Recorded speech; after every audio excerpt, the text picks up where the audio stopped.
These migrants are streaming over the border and they are eating your cat and eating your dog.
Good morning everybody and welcome to episode 160 of the Just Passing Through podcast, another outside broadcast. Obviously if you're watching on YouTube you can see that I'm outside. If you're listening you can probably hear the wind rushing through my silvery hair that's underneath my bicycle helmet on this glorious September day, September the 12th, in the morning. I've just finished my online work and I've got myself out for a cycle. Instead of just wasting time sitting at home, I've decided to get out there. Now, it was September the 11th yesterday, and for them of a certain age, or even people younger than me, that is a big day because that was the day that people around the world switched on the TV and thought they were watching a fucking movie. And it turned out to be the greatest piece of reality TV the world has ever seen, especially when that second plane slammed into the Second World Trade Center. It were an unbelievable thing to watch. Is America finally growing up? Because yesterday, I can't remember a single word being mentioned about the World Trade Center or anything like that, which is a welcome change. There was no mention of the Twin Towers yesterday. There was no mention of the planes hitting the World Trade Center. Has America grown up? Well, what there was yesterday instead, just to keep America in the news, was that presidential debate between Kamala Harris and Donald Trump. Now, the thing that struck me is, I didn't watch it, obviously, because I've got a fucking life, but I did see some of the highlights of it on telly, on Japanese telly, because my wife were watching news when I came home from work. So I'm sat at the dinner table doing some online work. My wife's watching news, and when Donald Trump or Kamala Harris or Biden is speaking, what they do is they let you listen to it in the English and they put the translations underneath. And what they picked up on, like most people around the world, most news stations around the world, wasn't the policies, wasn't what the future's going to hold, wasn't anything like that. What they picked up on was Donald Trump talking about the way that these migrants are streaming over the border and eating everybody's pets in these border towns like El Paso in California and Texas. The pets are disappearing. These migrants are streaming over the border and they are eating your cat and eating your dog. Totally unfounded. I think Donald Trump has heard this. I think his running mate mentioned something like this, and he's taken that ball and he's just run with it. When I heard this, you've got to laugh to yourself. These migrants are coming out of El Salvador, Nicaragua, all these places which are so fucking dodgy. You know, they're under threat, their family's going to get wiped out, so they think, oh, fuck this. I'm going to that shining light on the hill. I'm going to try and get into America. And then you get into America and you're surrounded by all this wealth and you just decide, oh, that cat's got a bit of meat on its bones. Let's tuck into that. So the last thing I'm reaching for is a feline when I've just been running away from these fucking drug cartels that have raped my grandmother and strung up my toddler kids. I'm not going to be doing that to chow down on a cat. Saying that, is it that bad? Is it that bad to chow down on a dog or a cat? Or maybe your niece's gerbil? Is it that bad when you see how bad the food is in America? I mean, you could imagine them. They're down to the last, $5, and they're going to Burger King, and they sit down, and this is America. This is what we've travelled all this way from. You sit down, you get your double Whopper, your onion rings, tomato sauce, mustard, French fries, lathered with salt, and then you get yourself a massive bucket of Coca-Cola. You've travelled thousands and thousands of miles dodging human traffickers. You've got yourself across the Rio Grande. You know, you've nearly lost your kids. They weren't strapped to you properly. Your wife went missing a few days ago. You think that she's probably earning money in a brothel somewhere in South Mexico, but there's no way of getting in touch with her. You get yourself into Burger King. You take your first bite of a double Whopper. The endorphins kick in and you fucking devour it. Then you're down to your last dollar. You get yourself another one. You devour that. The kids have got a smile on their face for the first time in months.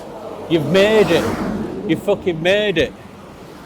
And then 5 minutes later, you're squatting over a blocked toilet surrounded by shit-covered toilet paper because your stomach can't handle it.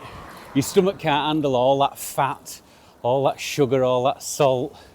Your guts have just blown out of your body. They're wanting to get out of your body like you wanted to get out of South America and Central America. They are running for that water. They just want to get that food out of you. So when you think of it like that, if this tabby cat's walking past, that would be the more desirable meal. And I mean, they've been travelling in a caravan of people for a few months. You know, what must they have eaten on way up here? They'd have been into the rats, the frogs, all that sort of shit.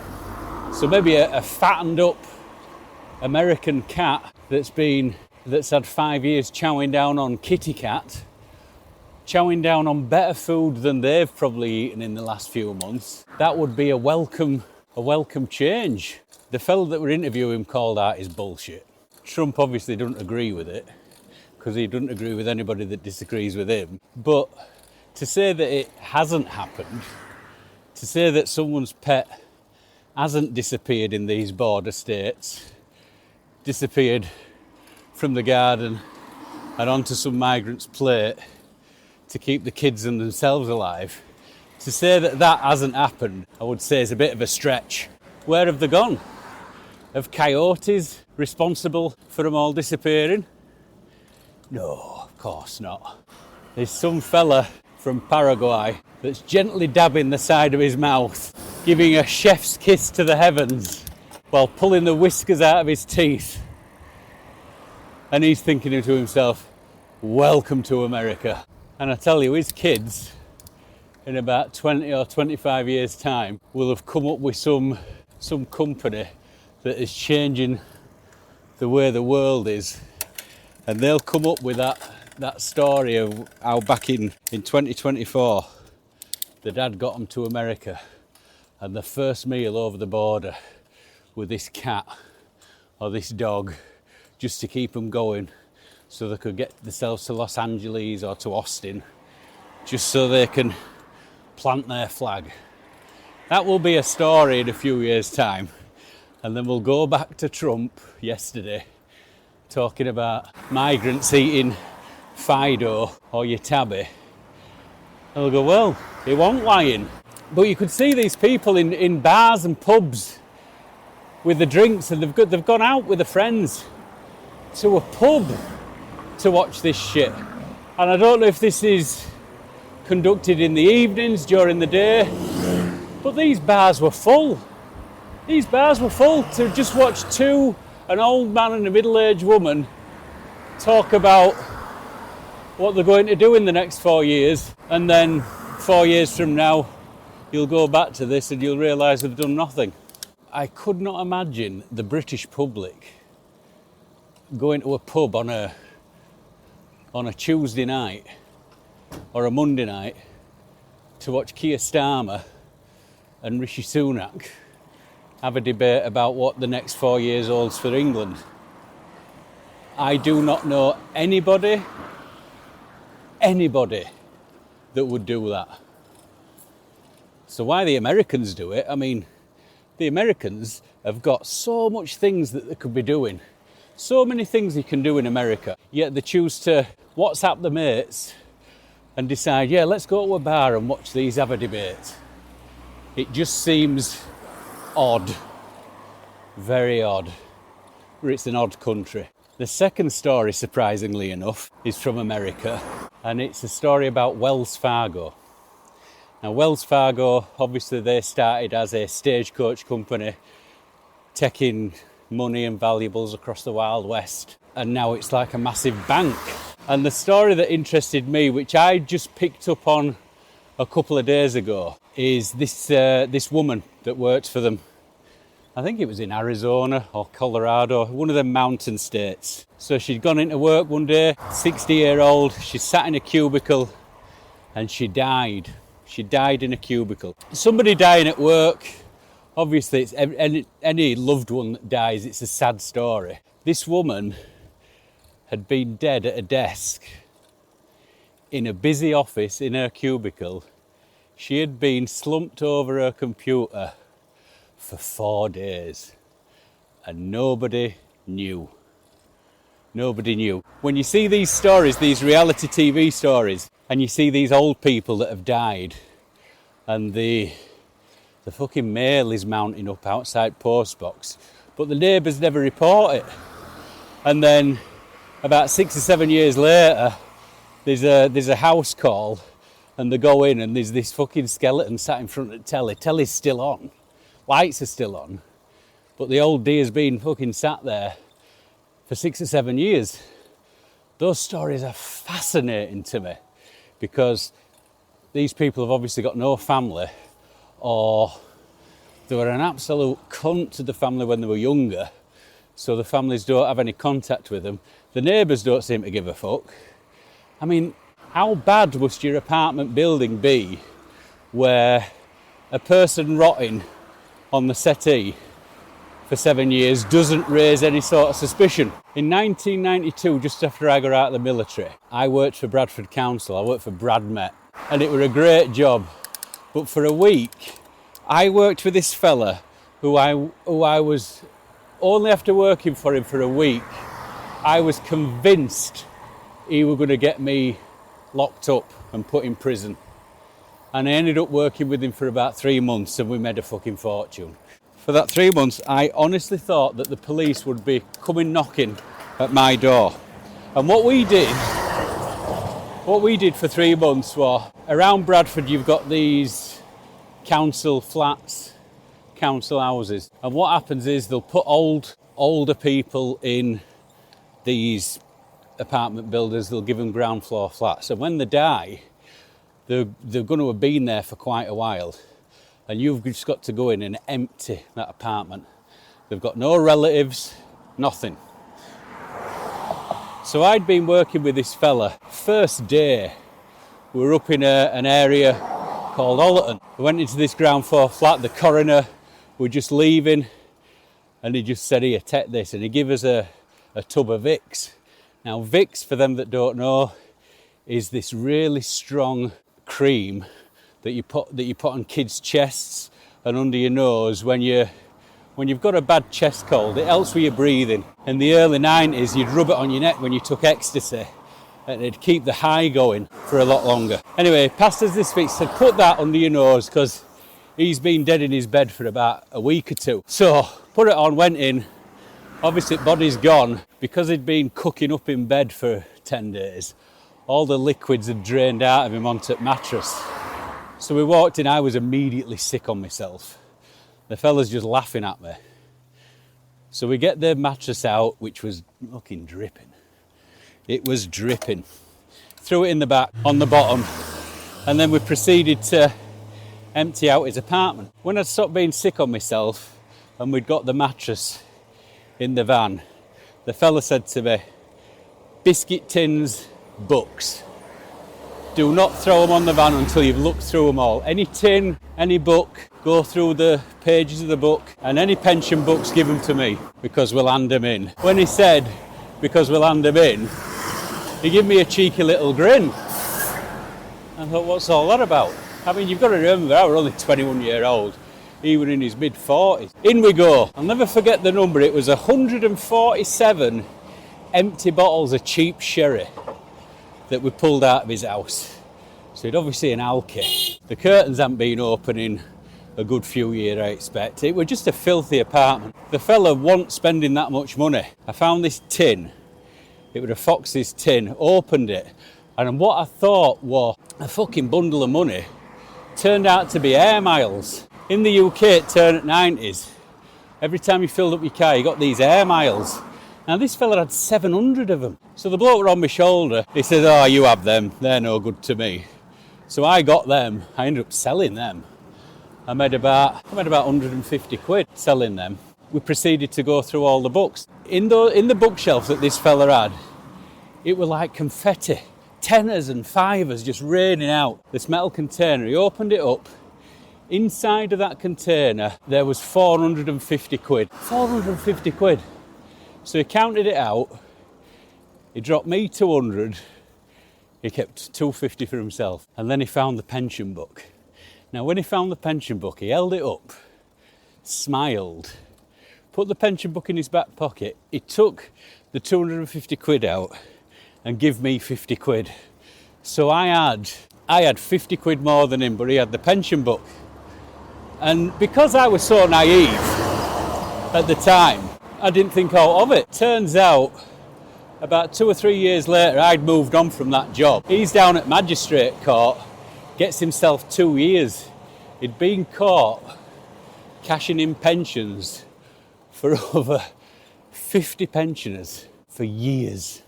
So I have no idea how much money he made. The magistrate had no idea. So he just gave him a random sentence and charged him $3,000. From what we pulled from that one alcoholic's flat, that $3,000 must have been a nothing burger to him. Going back to this Wells Fargo story. This woman had a massive heart attack at her desk, keeled over and died. Now, this is a working office. This is a working office where workers are coming in 24 hours a day. There were cleaners cleaning up at night. She was slumped over her computer for 4 days. And it wasn't until her manager, who was sending her emails, and these emails weren't getting answered. After about 4 days, she went for the 30-second walk from her office to this worker's office and then realised she were dead. Nobody had checked in on her. Nobody had asked if how our day were going. Nobody had offered her a cup of coffee. I immediately think, because I'm Mr. Negativo, how much of an arse must this woman have been? Nobody's checking in on her, the poor lass. Or she's one of those really annoying fucks. You know, that has to be everybody's fucking friend. And then that day that annoying fuck doesn't say anything to you or just shuts up for a day, everybody remembers that one fucking day. It's like being at school. You go to school for fucking 12 years. You can't remember fuck all about a day at school. But you remember that one day when a dog ran in playground when you were in middle school. And every kid in that school playground wanted to play with dog. I remember that fucking day. I don't remember all else. I'd give my fucking high teeth for a job like that. To be able to just go off radar for 4 days and nobody knows you missed it. How great would that be? I mean, not this job, but the previous job I had. If that fucking Norwegian woman that I worked with 2 jobs ago had dropped dead at side of me, I would have just kept fucking shut, and I was stood next to her. I'd be sat next to her. If she dropped dead, I would not say a fucking thing.